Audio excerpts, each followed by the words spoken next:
Welcome back to Wrestling with Ski. Happy Friday. Miraculously, didn't have a problem getting up way too early with Hannah because she had to go to work way too early.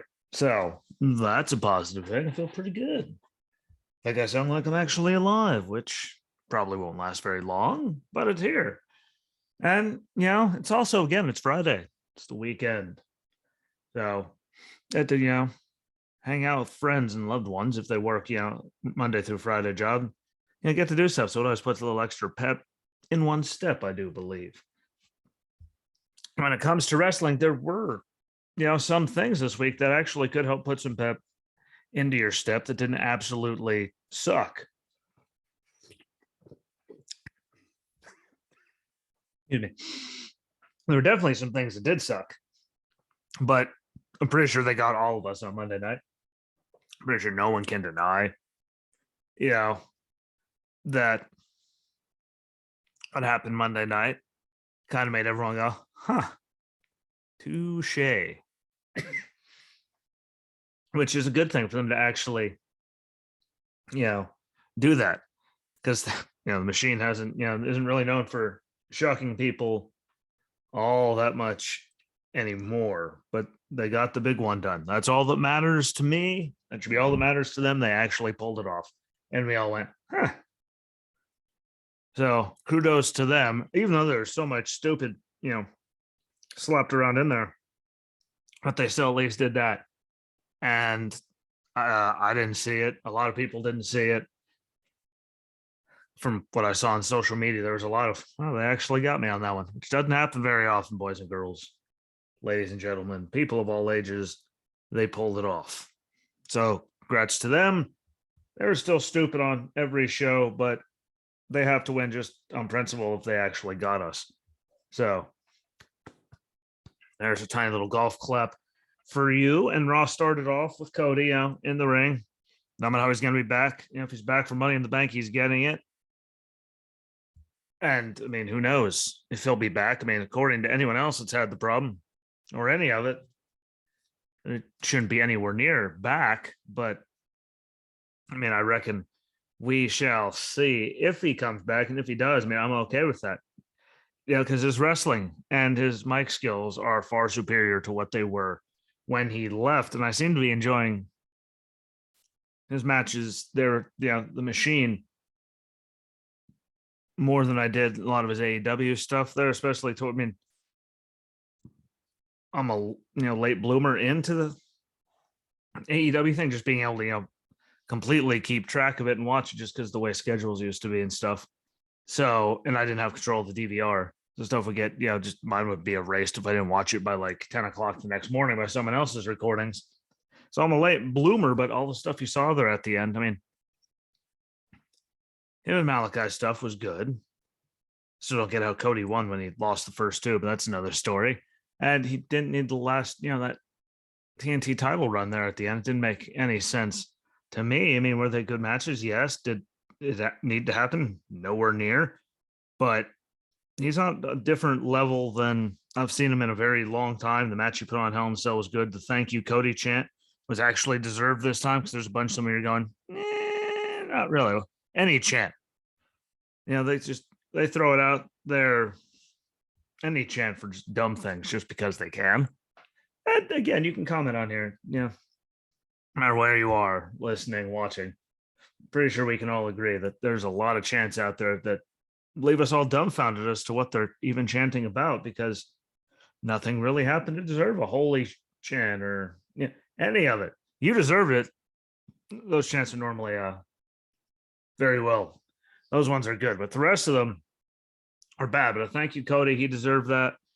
And again, then Seth attacking him with the sledgehammer on his way out and dragging it into the next segment to see him get up and walk himself out.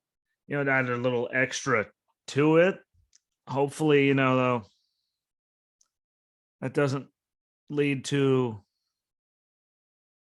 another one between them. I mean, we've already seen 3. Let them move on. That's just my take on it.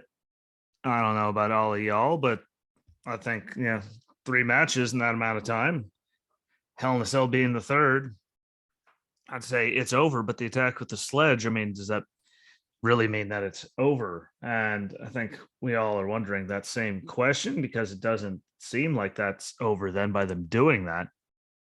We can always hope that it's over by them doing that, which is what we're all at. I mean, we all know we hope that's where it is. I mean, the matches have all been, spectacular, in my opinion. I mean, the wrestling has been there and the storytelling has been, really, really good, which is probably why a lot of people are sucked into it, regardless of Cody, just being back. Like they've been putting on good stories, just like Hell in a Cell with that one arm. I mean, look at all the stuff they brought in there, the polka dots, like they've done a lot. But I think three is, after three, I mean, it's just what's the point of Hell in a Cell to end it if it's again not ended yet? Down the line for a championship, sure, I can see them, pummeling each other and having another good series of matches. I could see that, but no matter how long he's gone, them doing that could leave the door open for more Seth, and I really just hope it's done. They pumped the brakes for a while. Just to let them both move on to something else. Because sooner or later it does get stale, and I don't want to see it get to the point where it's stale. Because I do enjoy it. So, hopefully, but again, much better on the mic. It was, what we all expected would start out the show, so it shouldn't surprise anyone. And good way. Then it got dumb. The Dana Brooke defeating Becky Lynch, all that 24/7 nonsense. Just at least it drags out Asuka and Becky. There's the positive. It drags out Asuka and Becky. So no one can complain about that. That's a good thing. But Dana, pinning Becky, that's just the 24/7 title being involved. I mean, went from all the way up there to that. I get, maybe they'll do something good with it. Maybe, finally they'll spin her back around full circle. I don't think she'll ever be as over as she was, though. I think they ruined it. Everything with how they've done all of it. She was over before.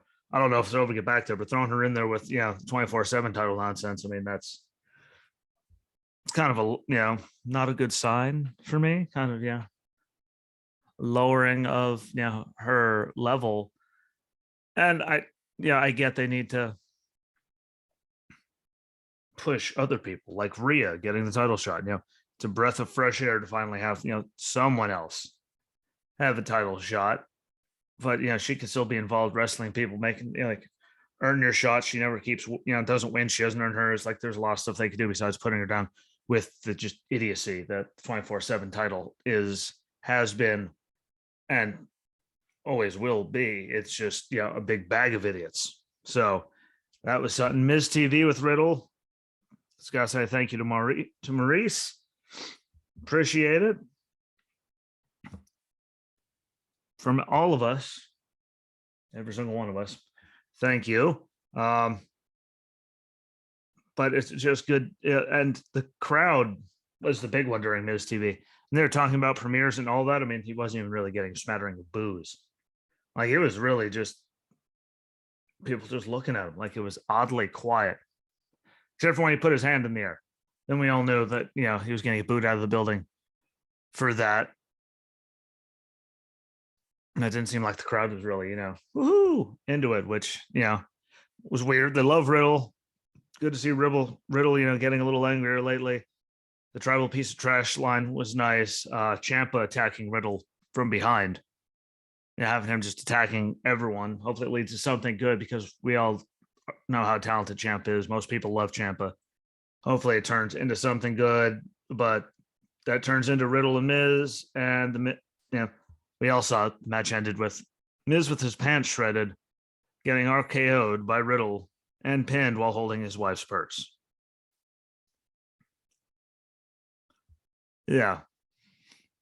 The usual. We've seen it in some fashion, form, or anything repeatedly. The Street Profits defeated the Usos in a contenders match. Now they get a title shot. Only big thing I got from that is that camera angle didn't do Jimmy any favors at all because you could see clear as day he completely missed Angelo Dawkins' head while he did the hip attack in the corner.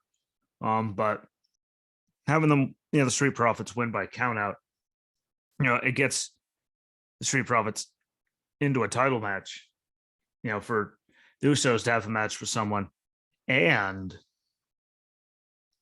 it didn't pin the Usos, so it didn't actually make them look any weaker or diminish any of it. It was by count out. So I see why they did it. Do I wish they would? No, but do I completely understand it? Yes.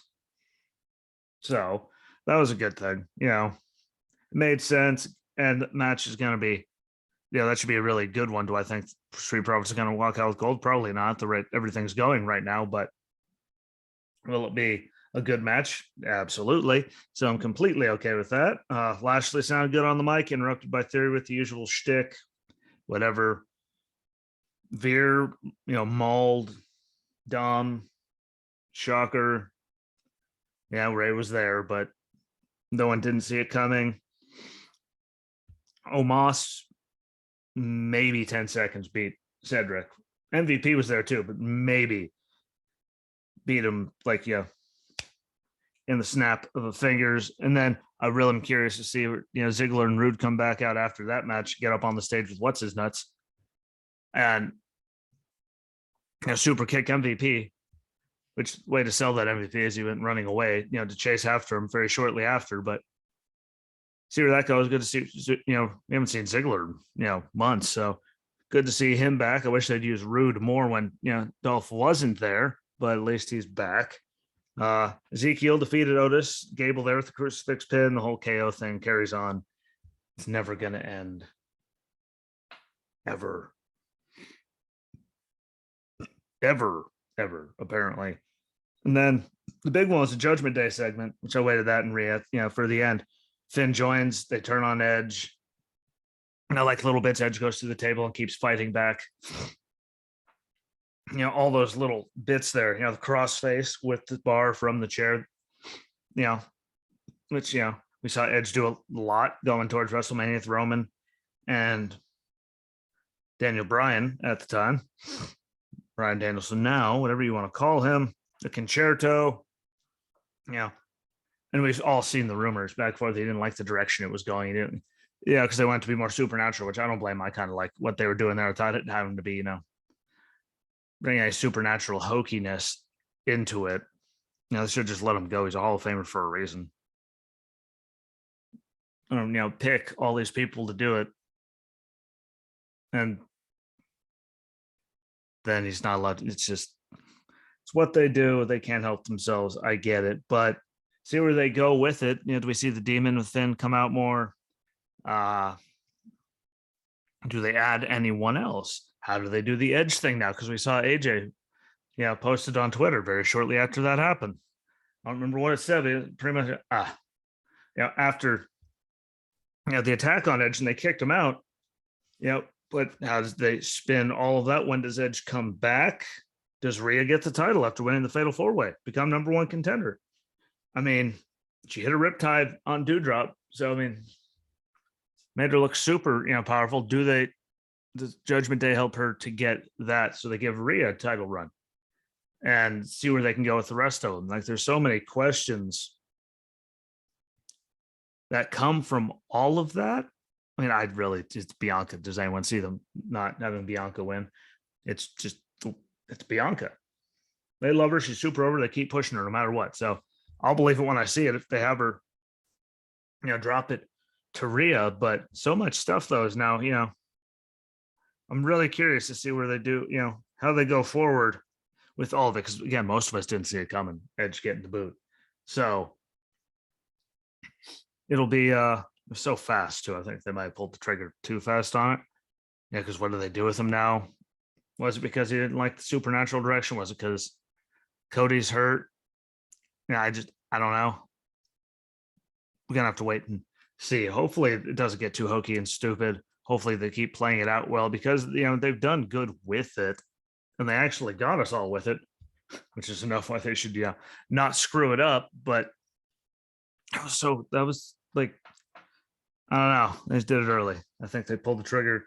It's kind of like the Hurt Business. It came, it saw, it was gone.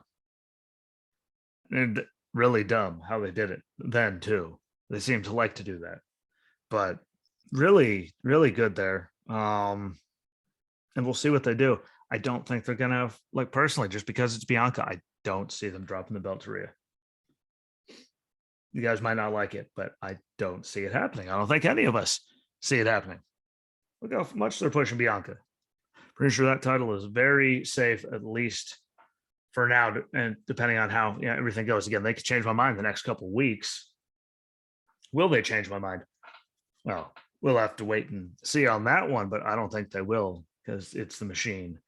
But hey, they shocked us all with that, with them turning on Edge. So, or at least a lot of us, because we all see it, coming, just not that fast.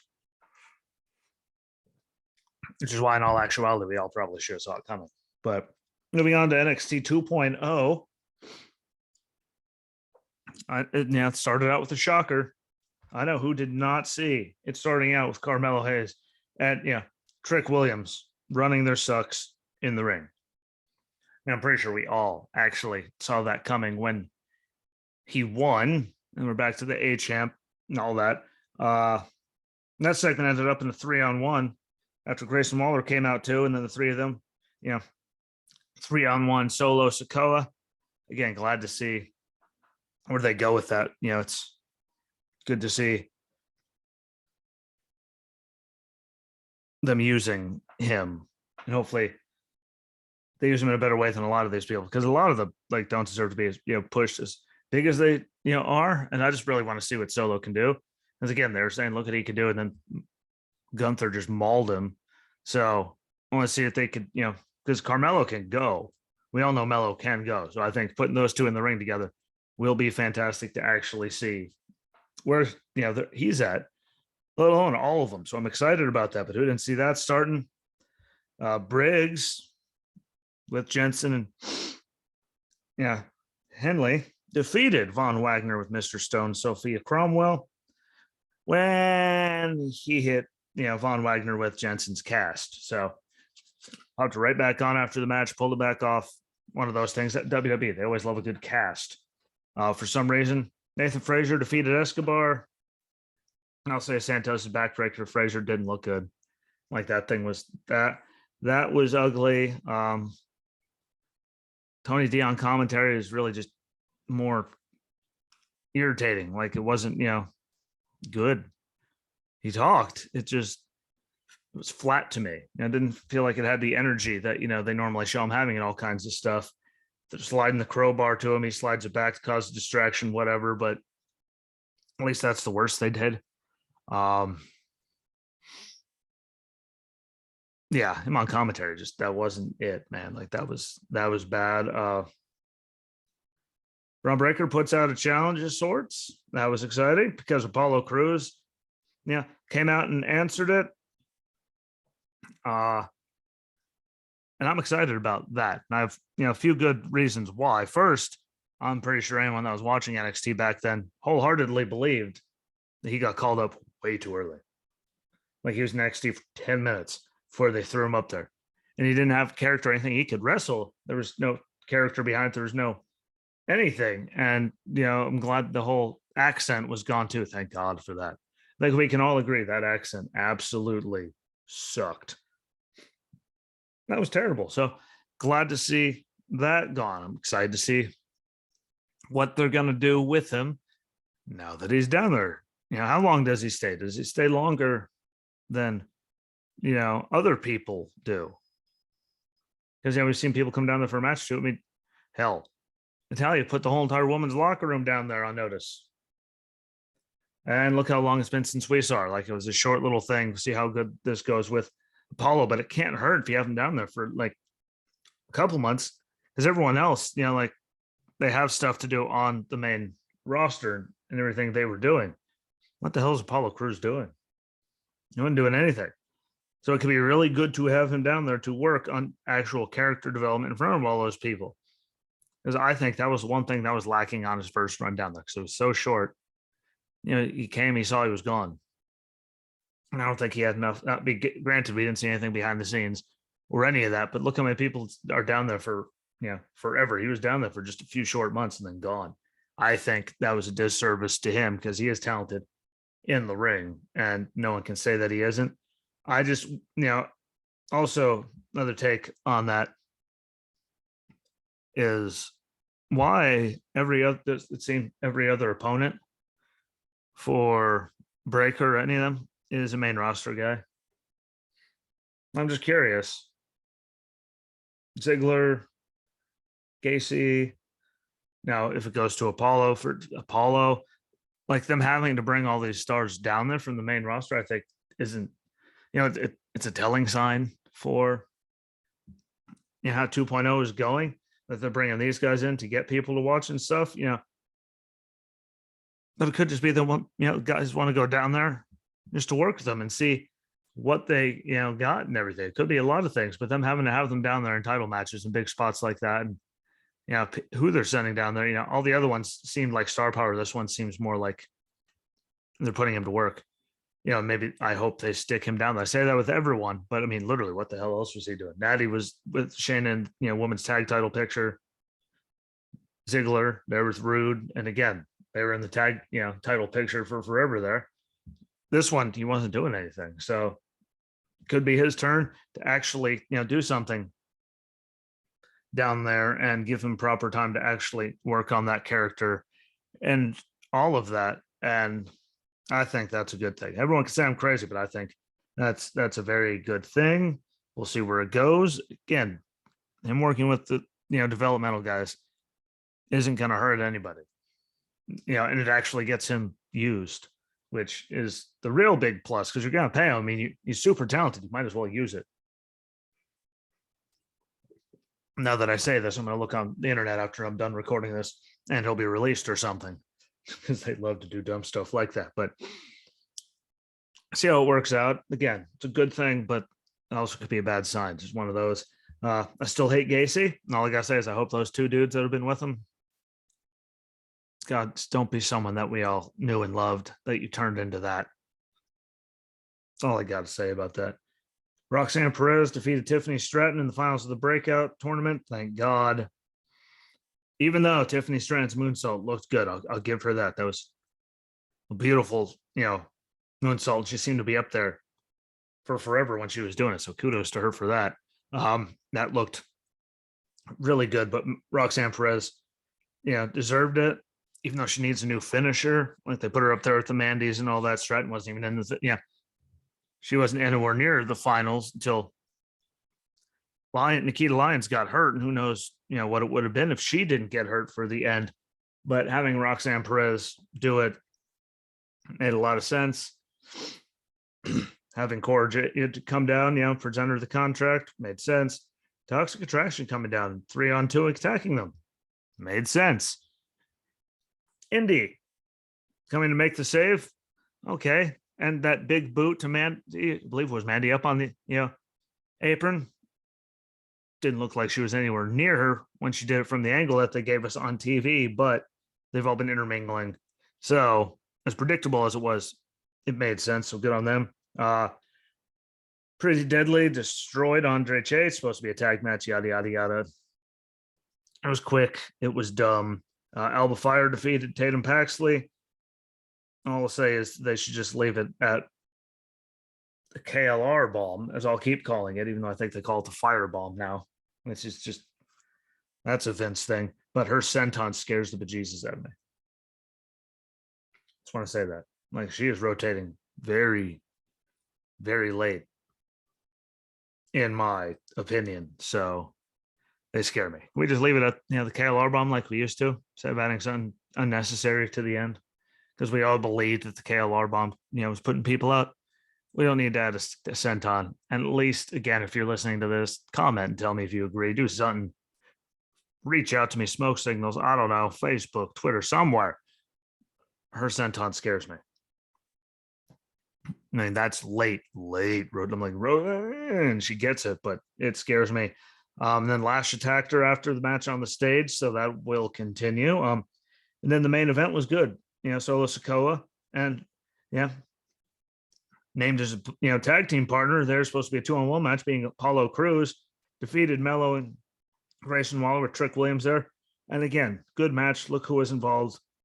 And of course, Apollo got the win. Who's surprised that Apollo making his return gets the win that night?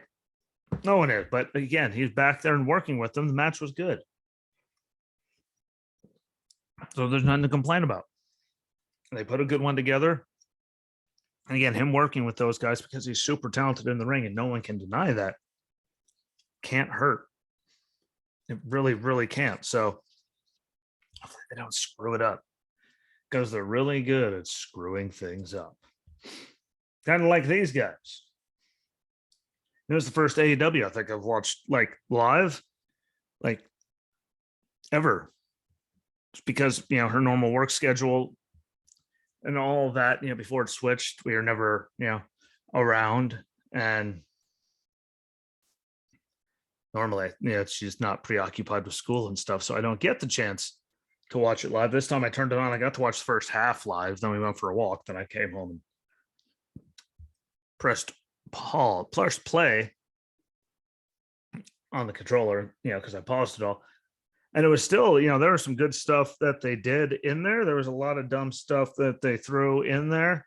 The Casino Battle Royal to determine who was going to face John Moxley in the main event for the interim, it was just for the spot to be in the interim title match at Forbidden Door. I still don't get how, the previous champion, Hangman, wasn't even in the thing. I know that maybe they want to go in a different direction. Maybe, who knows? But he wasn't in it. There was a lot of big names that weren't in it that would have just gave star power, helped give something to some little people. But I mean, still not a bad battle royal for the most part. It's just they didn't have a lot of big star power, which made it seem just off for something. No Cole, no Hangman, no Jericho. We got our reason as to why Wardlow wasn't in it. There's a lot of people missing, but the clubs, as I'll go out to cards, I reckon, were Danny Garcia, Tony Nese, Darby Allin, Eddie Kingston, Lance Archer. Then the Diamonds came out, Ricky Starks, Jake Hager, Ray Phoenix, Swerve Strickland, and Keith Lee. The Hearts, John Silver, Takeshita, Caster, and that'd be Max Caster, and both members of the Gun Club being Billy's kids. The Spades were Powerhouse Hobbs, Bobby Fish, Kyle O'Reilly, Dante Martin, and Wheeler Yuta, and the Joker was Andrade. We did get to see, obviously Kyle O'Reilly ended up winning. They weren't, move on to the main event. No offense to them. We all knew Mox was going to win at, that point, but at least they, might have done some more things with, Swerve eliminating Keith, which could turn into something. Swerve ducking down, so Darby went up and over. That could lead to something. Will they do something with it? Probably not. No offense to them. We all know they probably won't. They could. I just think, again, what else are they going to do with Swerve and Keith Lee at this point? I mean, or could they stick them where they'd at least still be useful and used? And I don't know where that spot is, honestly. So I don't think they're going to pull the trigger on it just yet, but I guess we'll find out either tonight or next Wednesday or sometime. We'll find out, but I think it's just too early because they could have them feud with each other, but then what do they do after that? At least you could use them both if they're in the tag division, which is good because at least they're having matches then, because again, minus each other, what do they do after that? Except just going to more meaningless stuff. There's a lot of that. No offense. And then, they both got screwed by the machine. Don't get me wrong. Both very talented, both Swerve and Keith. I just think it's too early to have them fully break apart over something like that, because how else could they use them? They'll just be sitting around, which this wouldn't make any sense. But there's a lot of guys just sitting around. So the hell do I know? Next match, the Bastard Pack defeated Buddy Matthews in the All-Atlantic Championship tournament, and Pack won to become the first into a fatal four-way for the title. And it was a great match. They really did some great things. Hannah looked up and was just laughing. I was like, what? You're like what? why would anyone even think to figure out how to do that? And she meant it as a compliment. She said, like, what? Like, I don't know, but they can do it. And they put good stuff together when they do it. Could have been better, yes, but was it on TV? Like, yes, still great. I enjoyed it. And she doesn't get to see a lot of that stuff because, normally the only time she's paying even slight attention is during one of the premium live events for the Machine or NXT. And she doesn't actually get to see a lot of stuff outside of it again because it's just normally against the schedules. It just doesn't work out to where she actually normally gets to see it. But she enjoyed it, and Bastard got the win. Julia Hart looked amazing in the House of Black. And the really confusing thing for me and probably everyone else is if it's called the All Atlantic Championship, why is a Japanese flag on it? They're in the Pacific. I get that, you're bringing the guys from, but All Atlantic, nothing's from Japan's in the Pacific. Maybe I'm missing something. I don't know, but you look at it like,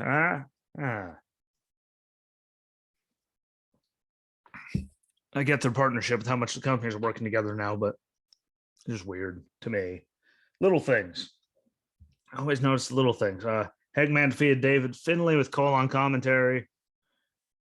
Then Wardlow got to talk. Good for him. I think, for a guy that we never really got to see talk, I've heard a lot worse stuff from people that have been doing it for a lot longer. And I also think that him and Scorpio Sky would be a good match. We know idiocy is going to ensue between Ethan Page, Dan Lambert, all of them. And that lawsuit thing just needs to go away too. But him and Scorpio would be great. So hopefully that does happen after he beats all the security guards in a 20-on-1 elimination, dumb stuff. See how they do it. It's probably going to be really dumb. But once they get through that, him and Scorpio Sky, I think, could be really, really good. So hopefully we get it. And hopefully there's not as much stupid as we're all probably expecting there to be. Because, again, Dan Lambert, all ego, Ethan Page, Zant could even show, it's almost guaranteed something stupid's going to happen, which is my big problem. And we all know it's going to happen. To see to what degree of stupid happens to happen, whatever. Made sense in my head. The Young Bucks room that they were in looked like a cheap hotel room. Hannah agreed, but to the Hardys, then Christian Jurassic Express. Christian announces that there's a 3-way ladder match for the tag titles next week between the Young Bucks, the Hardy Boys, and Jurassic Express. Nothing wrong with that. It's weird, Jeff. I took that match off because he was banged up from that Darby match. And then now they're having a ladder match next week. But his body's going to love that one. Because, it's Jeff in a ladder match. He's taking one of those ridiculous bumps. Pretty much all but guaranteed, actually, that he's taking one of those bumps. Hopefully, we'll see how it goes. But if he was just taking matches off, a week or two ago, because his body was beat up, probably shouldn't be in a ladder match that quick. But who the hell am I? Thunder Rosa successfully defended the AEW Women's Championship against Marina Shafir. Not my favorite thing. I still don't get Shafir getting a title shot after just losing to Jade. It was just an odd match. No one actually probably thought Shafir was gonna win, which makes it even worse. And then Tony Storm coming out to make the save after Shafir made the attack. We would love to see Tony Storm, probably, she's gonna get a title shot. Is she gonna win? I'm pretty sure that's slim to hell no. Is she actually gonna win if she gets that title shot? Which is my only problem with it. When you're going into all these going, not a snowflake chance in hell. That's a problem. And they do it a lot. But it's good to see Tony. I mean, she's got herself in crazy shape. It would just be, good to see it. Just one of the title matches that you didn't already know who was going to win going into it. That's bad. Just like the main event. John Moxley defeated Kyle O'Reilly. There's a decent match to end a show. You could see that Mox's headbutt to Kyle missed by like a mile. Again, bad camera stuff everywhere across all the shows through the week, really. But you went into it knowing that Mox was going to win. You know, it kind of takes all the luster and fun out of it. Yeah, Mox is winning because there's no star power in there. No way they're gonna, put anyone that won that in that spot over Mox, just because the star power that he brings to that match at Forbidden Door for the interim title against someone from New Japan or something. But it's just weird, having that many matches where you already know the outcome before we get there. And AEW, sometimes they do it, you're going, huh? But, I don't know. It's just weird. But good week overall. I mean, minus that. I say it's a good week because, Wardlow can speak. Him and Ethan Page, him and Scorpio would be good. And then the whole Edge thing, like Roxanne Perez, too, I gotta say that. Let her win the breakout thing and didn't give it to Stratton. So that was good. Again, there was some good, stuff in there. And no matter how stupid it was, though, they got us all with the whole Judgment Day thing. And what more can we ask? Like, they finally got us. That's really, really impressive that they finally got that many people, because we all knew, that someone was coming. Which I didn't see them turning on Edge, at least that quick. Just didn't make sense. Thought it was too early. And we'll see how it goes and how they spin it all out, how they play it out, how long Edge is gone, how the direction of the group goes. As you've seen all the rumors about him not liking the direction because they want to go more supernatural and stuff. I mean, we'll see how it all plays out. I hope it, at least leads to really good things. We'll see how the cards unfold. We'll see how the ladder match goes. Now, that's, again, find it weird. Jeff's too banged up to be in a normal tag match like last week because of the match with Darby, and now he's going to be in a ladder match next week. It just seems odd to me, but who the hell am I? I'm just a simple dude talking about wrestling in a world that doesn't make a lot of sense, trying to make sense out of all of it, even though most of the people making all these decisions apparently don't have any sense anyway. So, amen to that. And we'll see how long Cody is out, and good job of Apollo being down there and not having that stupid accent anymore. Thank God. Literally, because that thing sucked. So that's where I'm going to leave it until Monday. Enjoy your weekend. Be good to each other. Hopefully tonight's shows, SmackDown, Rampage, have some good stuff in there. Don't forget, YouTube and Rumble, all the videos go up there when I'm on with Justin, Dan, or anyone else, which you people could be one of those anyone else's if you'd like. I post them on Facebook and the Twitter page at Wrestling Ski. But all the audio goes up on both of them.